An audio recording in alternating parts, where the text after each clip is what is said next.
the gods did not tell them of this plan.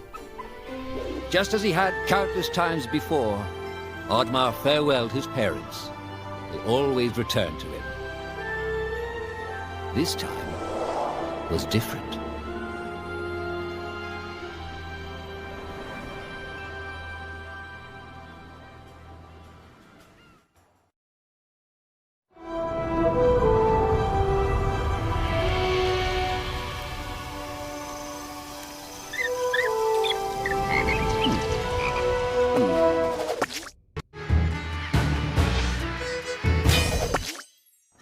Years passed, and the Viking warriors continued on their pillaging voyages and grew ever richer.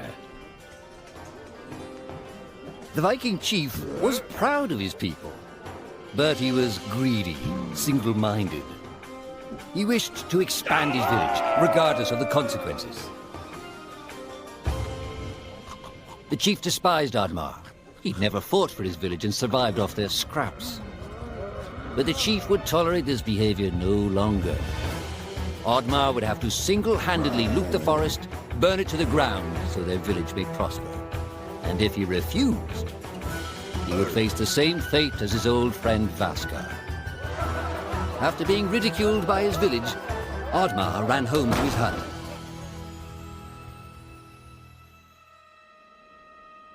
Oddmar felt hurt and lost. He loved his people, but he couldn't be what they wanted him to be. Perhaps he thought he wasn't a true Viking. Maybe some sleep would do him good. Oddmar couldn't believe his eyes. At his side was his long-lost friend Vaska. And in front of them stood the hallowed gates of Valhalla.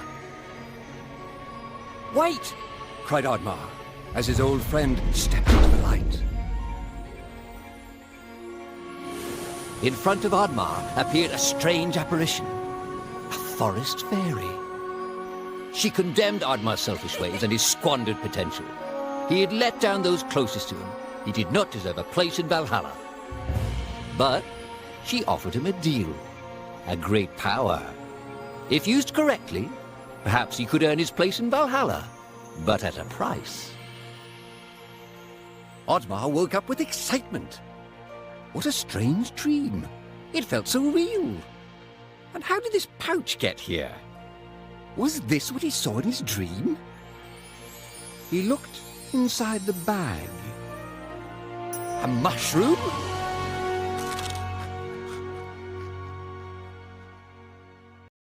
Yogar!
The villagers were bewildered by the sight of Oddmar's newfound powers. Would these powers help Oddmar redeem himself as a Viking? Perhaps Oddmar could become a great warrior just as his friend Vaska was. But is destroying the forest the right thing to do? There was loud commotion in the crowd. Oddmar! Roared the chief. You dare to bring this cursed magic to our village? This is a new low. Death on the battlefield is too noble a fate for you. Perhaps the Kraken should teach you a lesson at the bottom of the sea. You can't hide from the gods, Oddmar! The chief bellowed as Oddmar leapt away. The skies turned dark. Thunder struck. Suddenly, the villagers vanished. Oddmar was shocked. Who took his people? Was it the gods? Why was he left behind? He had to find out.